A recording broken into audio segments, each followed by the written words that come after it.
Dear friends, it is about 7:30 on Good Friday at United Protestant Church in Morgan Park. This is attempt number 2 to record, the first time it shut down. I was just outside before I began. The sun has just tucked over the hill in the west. The robins are doing their evening calls. It's really quite lovely out. Ironically, this is the second Good Friday of lovely weather. And if I remember, last year Easter was cold and gray. We'll see how that works out. But all the words that I might say this evening on Good Friday just seem to ring a little hollow. Alone at the church, my voice echoing off these walls as the sun sets.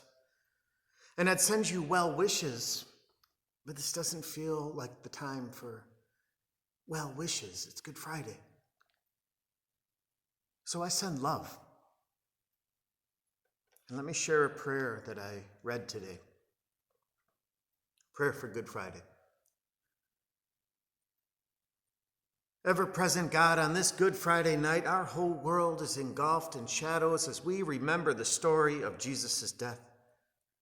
We confess that we want to push the fast forward button on this familiar story because it hurts so much. It hurts to think of the betrayal and arrest of Jesus. It hurts to imagine Jesus abandoned and suffering on the cross with only a faithful few watching him breathe his last breath. It hurts to watch your light overtaken by the shadows of the world. But we must find our place in this crucifixion story and feel the pain that is there, Holy God. The pain of the world, of faithless decisions, of betrayal, of injustice. Jesus entered that pain out of faithfulness to you and to us, to witness to the truth that is justice, wholeness, and love. We confess we are afraid to enter this pain with Jesus, strengthening us with your courage. Offer glimpses of hope, Holy God, in the shadows of death. Let us know you are present with us, here in this moment of pain, now, as always. Amen. Hear the story from the Gospel of John. This is chapter 18, if you want to follow along.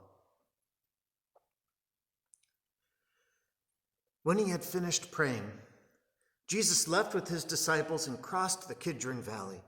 On the other side, there was an olive grove, and he and his disciples went into it. Now Judas, who betrayed him, knew the place because Jesus had often met there with his disciples. So Judas came to the grove, guiding a detachment of soldiers and some officials from the chief priests and Pharisees. They were carrying torches, lanterns, and weapons. Jesus, knowing all that was going to happen to him, went out and asked them, "Who is it you want?" "Jesus of Nazareth," they replied. "I am he," Jesus said. When Jesus said, "I am he," they drew back and fell to the ground. Again, he asked them, "Who is it you want?" And they said, "Jesus of Nazareth, I told you that I am he." Jesus answered, "If you are looking for me, then let these men go." This happened so that the words he had spoken would be fulfilled. "I have not lost one of those you gave me." Then Simon Peter, who had a sword, drew it and struck the high priest's servant, cutting off his right ear. Jesus commanded Peter, "Put your sword away. Shall I not drink the cup the Father has given me?" Then the detachment of soldiers with its commander and the Jewish officials arrested Jesus. They bound him and brought him to Annas, who was the father-in-law of Caiaphas, the high priest that year. Caiaphas was the one who advised the Jews that it would be good if one person would die for the people.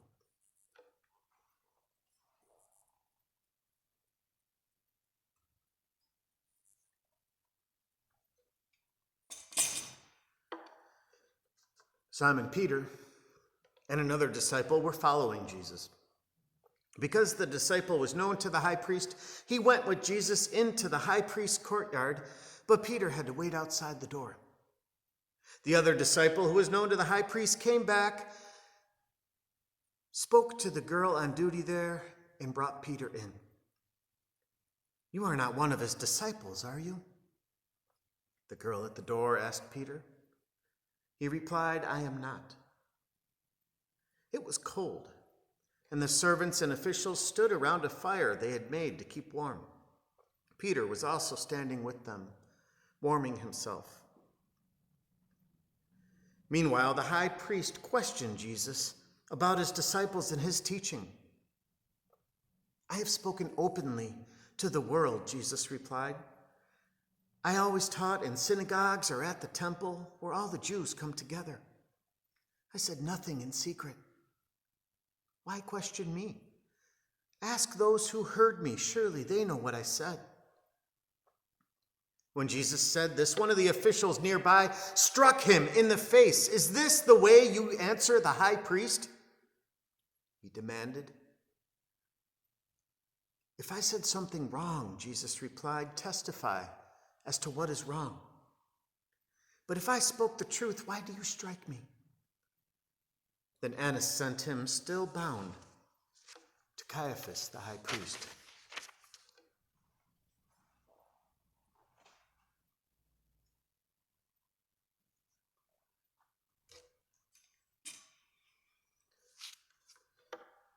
As Simon Peter stood warming himself, he was asked, "You are not one of his disciples, are you?" He denied it, saying, "I am not." One of the high priest's servants, a relative to the man whose ear Peter had cut off, challenged him. "Didn't I see you with him in the olive grove?" Again, Peter denied it. And at that moment, a rooster began to crow. Then the Jews led Jesus from Caiaphas to the palace of the Roman governor. By now it was early morning, and to avoid ceremonial uncleanliness, the Jews did not enter the palace. They wanted to be able to eat the Passover. So Pilate came out to them and asked, "What charges are you bringing against this man?" "If he were not a criminal," they replied, "we would not have handed him over to you." Pilate said, "Take him yourselves and judge him by your own law." "But we have no right to execute anyone," the Jews objected. This happened so that the words Jesus had spoken, indicating the kind of death he was going to die, would be fulfilled.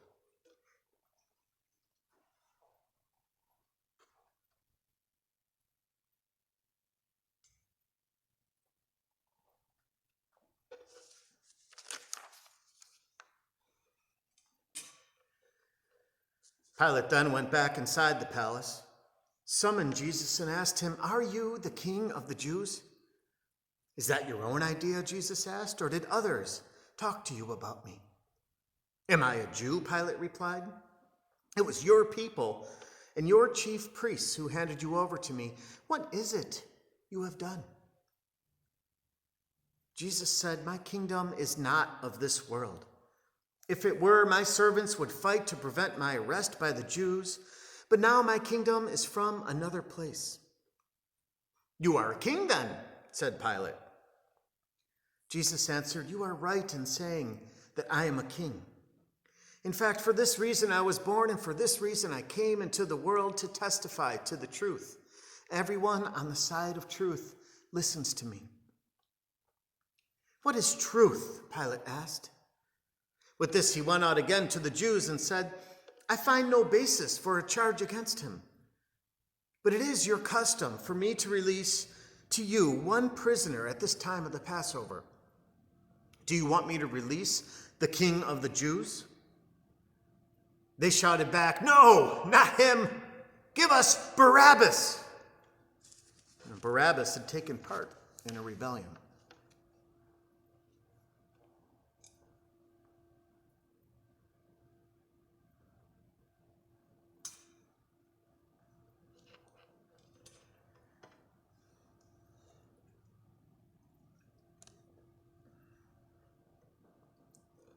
and Pilate took Jesus and had him flogged.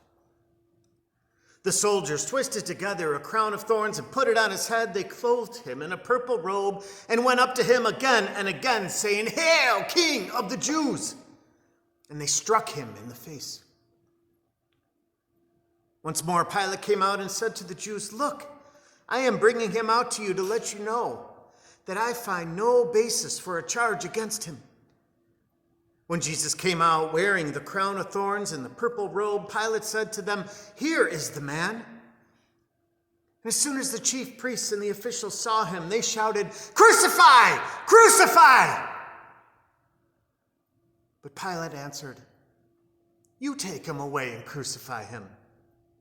As for me, I find no basis for a charge against him." The Jews insisted, "We have a law, and according to that law, he must die because he claimed to be the Son of God." When Pilate heard this, he was even more afraid. And he went back inside the palace. "Where do you come from?" he asked Jesus, but Jesus gave no answer. "Do you refuse to speak to me?" Pilate said. "Don't you realize I have power either to free you or to crucify you?" Jesus answered, "You would have no power over me if it were not given to you from above.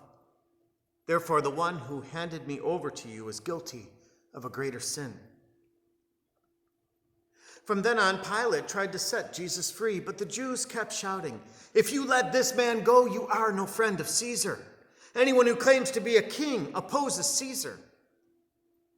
When Pilate heard this, he brought Jesus out and sat down on the judge's seat at a place known as the Stone Pavement, Gabbatha. It was the day of the preparation of Passover week, about the 6th hour. "Here is your king," Pilate said to the Jews, but they shouted, "Take him away! Take him away! Crucify him!" "Shall I crucify your king?" Pilate asked. "We have no king but Caesar," the chief priests answered. Finally, Pilate handed him over to be crucified. So the soldiers took charge of Jesus. Carrying his own cross, he went out to the place of the skull, Golgotha.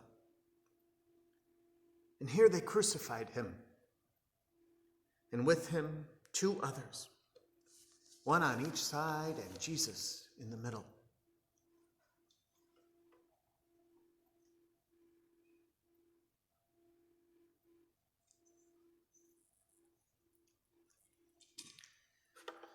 Pilate had a notice prepared and fastened to the cross. It read, "Jesus of Nazareth, King of the Jews."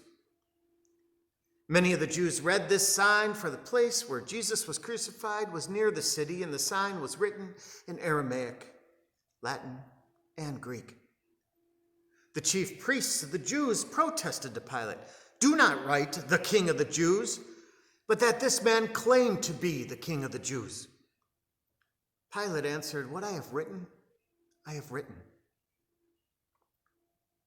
When the soldiers crucified Jesus, they took his clothes, dividing them into 4 shares, one for each of them, with the undergarment remaining. The garment was seamless, woven in one piece from top to bottom.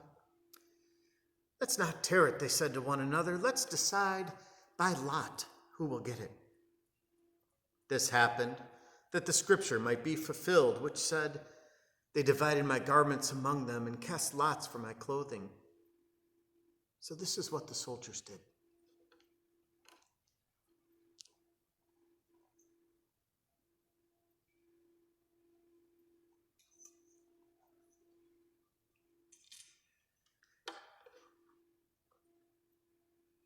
Near the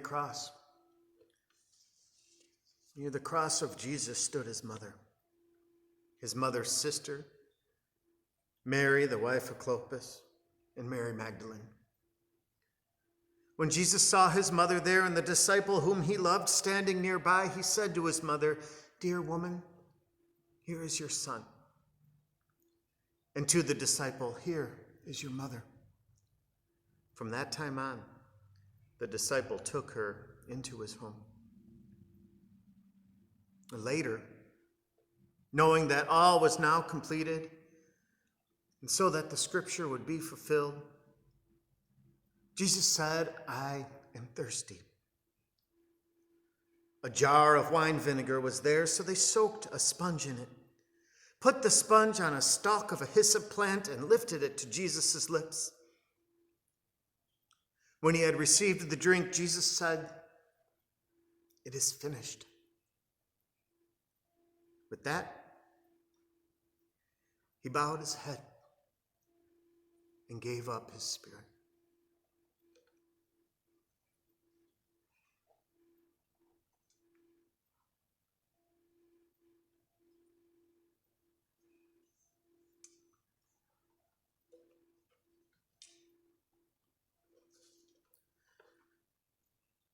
Now it was the day of preparation, and the next day was to be a special Sabbath. Because the Jews did not want the bodies left on the crosses during the Sabbath, they asked Pilate to have the legs broken and the body taken down. The soldiers therefore came and broke the legs of the first man who had been crucified with Jesus, and then those of the other. But when they came to Jesus and found that he was already dead, they did not break his legs.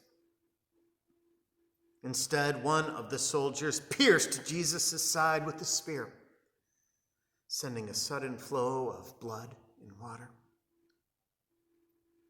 The man who saw it has given testimony, and his testimony is true. He knows that he tells the truth, and he testifies so that you also may believe. These things happened so that the scripture would be fulfilled. Not one of his bones will be broken. And as another scripture says, they will look on the one they have pierced. Later, Joseph of Arimathea asked Pilate for the body of Jesus. Now Joseph was a disciple of Jesus, but secretly, because he feared the Jews. With Pilate's permission, he came and took the body away.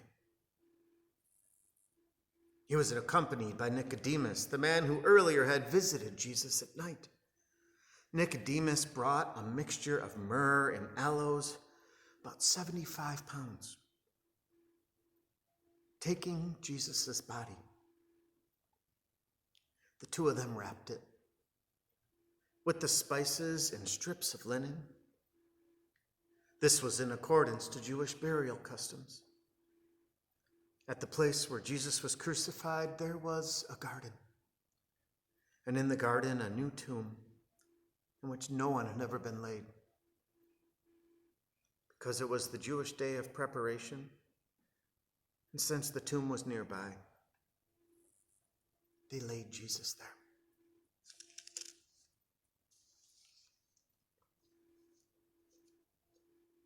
It's where we leave the story for this evening, friends.